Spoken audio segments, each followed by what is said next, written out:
Masih di News Siang pemirsa, Radio Rimba Raya menjadi ujung tombak perjuangan merebut kemerdekaan di ujung barat Pulau Sumatera. Radio yang berada di dataran tinggi Gayo itu kini dikenang dalam bentuk tugu yang berada di perkebunan kopi rakyat.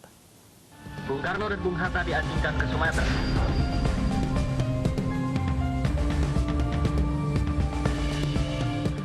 Siaran radio menjadi bagian perjalanan perjuangan bangsa. Informasi kemerdekaan Republik Indonesia terdengar hingga ujung barat Pulau Sumatera.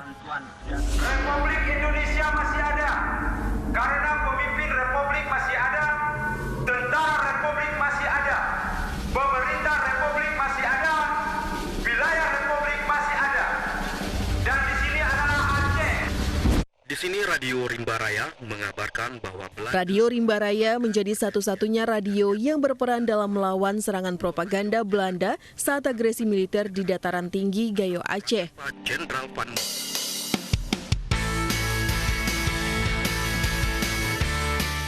Dari dataran tinggi Gayo inilah 75 tahun silam perjuangan merebut kemerdekaan dikumandangkan.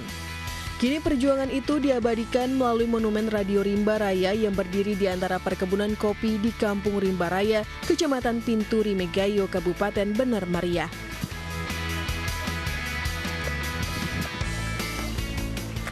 Tugu Radio Rimba Raya berdiri sejak tahun 1988 sebagai bukti sejarah perjuangan merebut kemerdekaan. Perjuangan melawan agresi militer saat itu di bawah Komandan Divisi 10 Aceh, Kolonel Husin Yusuf. Saya sedang berada di Kabupaten Bener Meriah, tepatnya di Tugu Perjuangan Radio Rimba Raya, di mana tugu ini memiliki peran yang sangat penting bagi kemerdekaan Republik Indonesia. Sebagai generasi muda, saya sangat bangga dapat berdiri di sini. Karena Tugu Radio Perjuangan Rimba Raya memiliki sejarah yang sangat penting bagi kemerdekaan Indonesia.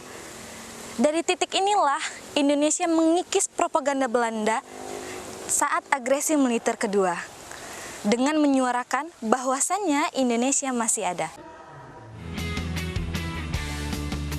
Seluruh perangkat radio Rimba Raya yang saat itu berdaya pancar 1 kW kini tersimpan di Museum TNI Angkatan Darat di Yogyakarta. Saat itu Radio Rimba Raya mengudara di frekuensi 19,25 dan 61 meter. Radio Rimba Raya menjadi satu-satunya radio yang menyuarakan keberadaan Indonesia setelah RRI Yogyakarta jatuh ke tangan Belanda 19 Desember 1948. Dari Kabupaten Bener Meriah, Nanggro Aceh Darussalam, Yusradi, iNews melaporkan. Pemirsa, momen perayaan 17 Agustus identik dengan perlombaan. Meski dalam kondisi pandemi, ada saja kampung yang menggelar lomba untuk warganya. Seperti di Jeneponto, Sulawesi Selatan yang tetap menghelat lomba tarik tambang.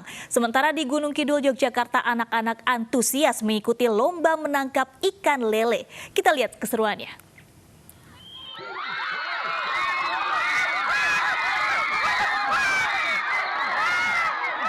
Memeriahkan Hari Kemerdekaan Republik Indonesia ke-75, pemuda Karang Taruna Desa Bulu Suka, Bonto Ramba, Jeneponto, Sulawesi Selatan menggelar berbagai lomba permainan tradisional.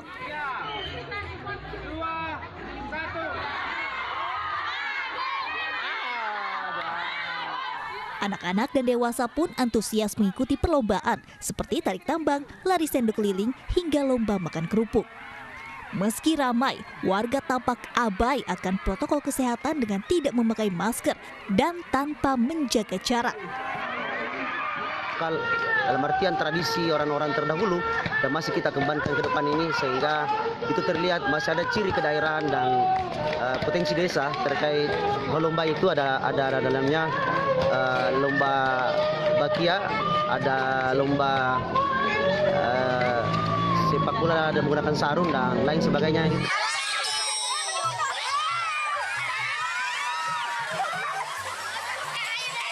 Di Desa Pulutan, Gunung Kidul, Yogyakarta, anak-anak riuh berebut ikan lele di dalam kolam lumpur. Bukan sekedar berebut, ternyata mereka ini sedang mengikuti lomba tangkap ikan lele. Mereka pun tidak segan berjibaku dan berkubang ke dalam kolam lumpur. Tidak tanggung-tanggung, lebih dari 1 kuintal lele diceburkan ke dasar kolam. Dalam waktu 20 menit, mereka ditantang harus menangkap ikan yang super licin tersebut dengan tangan kosong. Gimana cara menangkap lelenya tadi? Pakai tangan. Susah nggak? Susah. Kenapa susah? Karena ada lumpurnya. Ada lumpurnya. Ikannya licin nggak? Iya. Lomba 17-an ini menjadi hiburan pelepas stres bagi warga di tengah pandemi COVID-19. Tidak hanya itu, kekompakan dan kebersamaan diharapkan memupuk rasa cinta tanah air di momen perayaan Hari Kemerdekaan Republik Indonesia. Dari Cineponto, Sulawesi Selatan dan Gunung Kidul, Yogyakarta, Sulaiman Nai, Kismaya Wibowo, iNews melaporkan. Pemirsa, memperingati Hari Kemerdekaan ke-75 tahun Republik Indonesia, warga Kampung Mulyorejo, Selatan Baru, Surabaya, Jawa Timur menggelar berbagai lomba khas 17-an. Seperti apa kemeriahannya? Berikut informasinya untuk Anda.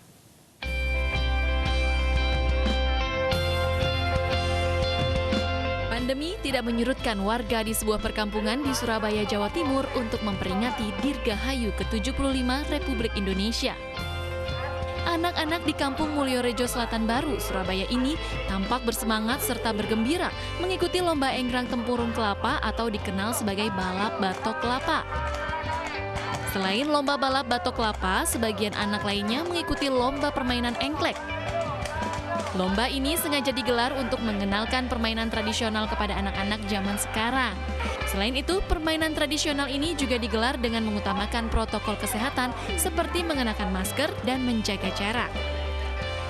Lebih mengenal pelajaran sejarah ya. Jadi kita memilih permainan tradisional. Jadi anak-anak di sini biar tidak bermain gadget aja, tapi mengenal sejarah gimana sih permainan tradisional itu. Nah, kita bisa mengenalkan gitu, Pak.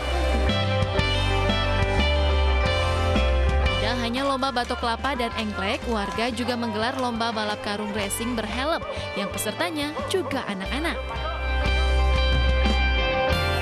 Menambah kemeriahan dalam menyambut Hari Kemerdekaan di tengah pandemi COVID-19, warga menyulap kampung mereka menjadi Kampung Wuhan, Cina dengan memasang pernak-pernik dan nuansa Tiongkok yang mewarnai setiap sudut kampung tersebut.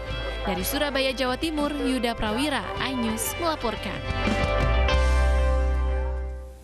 Ya, ternyata masih ada ya, Danis, yang melaksanakan lomba ya, meski di tengah pandemi ini. Seru sekali tadi kita lihat lomba balap anak-anak karung. itu lucu banget ya. Menggunakan helm begitu ya. Lucu Dan sekali. sebelumnya juga tadi di Gunung Kidul ada lomba menangkap ikan lele ya. Pasti susah banget ya. Susah sekali, lele dan belut. Mudah-mudahan mereka nggak kepatil.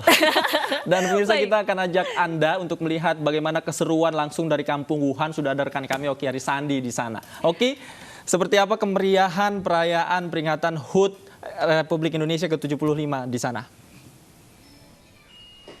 Baik, selamat siang Davi, Danis, dan juga pemirsa. Kemeriahan atau aktivitas warga di Kampung Mulyorejo, Selatan Baru, Kota Surabaya, khususnya RT 4 RW 12 baru saja berakhir tadi.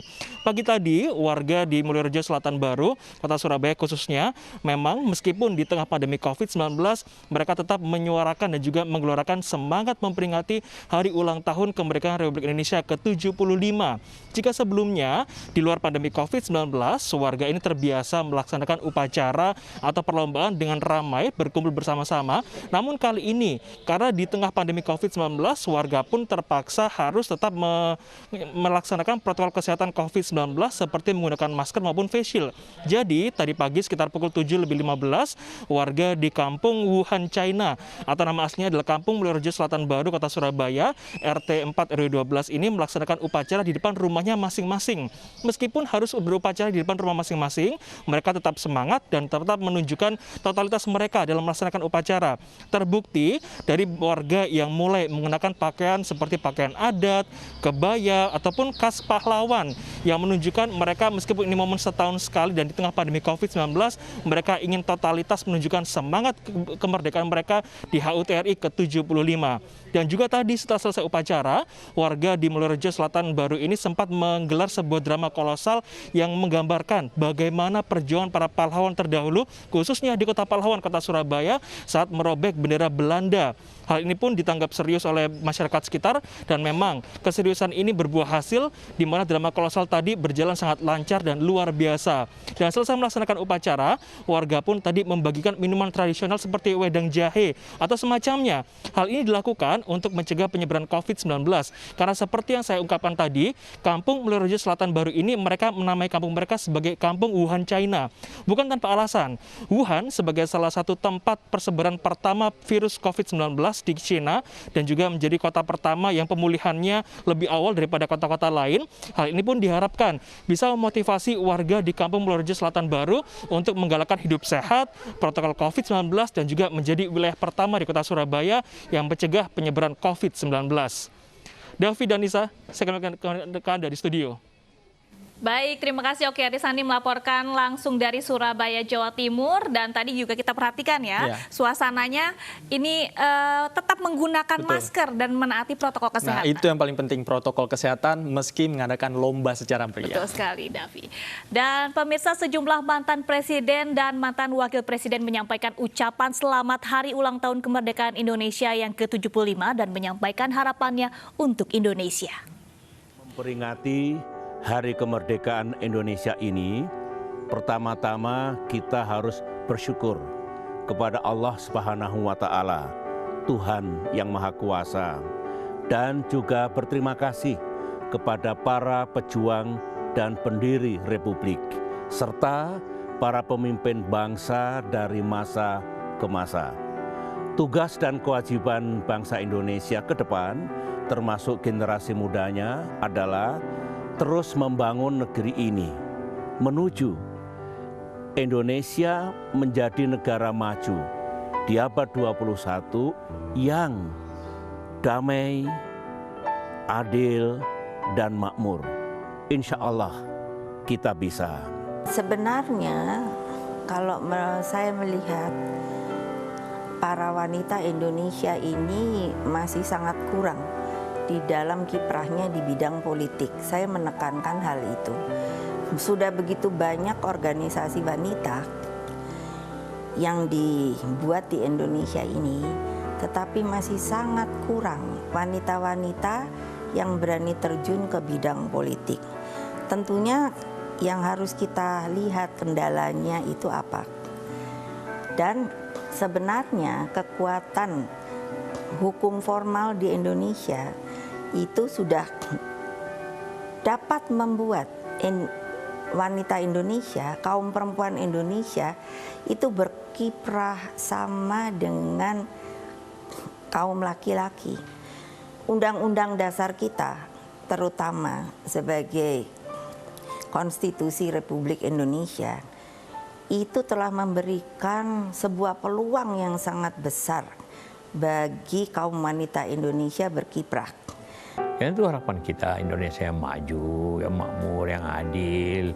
Semua itulah ada tercantum dan cita-cita itu dalam konstitusi kita, dalam Undang-Undang Dasar 45. Bagaimana kita memajukan bangsa ini dengan melaksanakan kemakmuran yang adil atau adil dalam kemakmuran. Semua itulah menjadi tujuan pokok pada bangsa ini.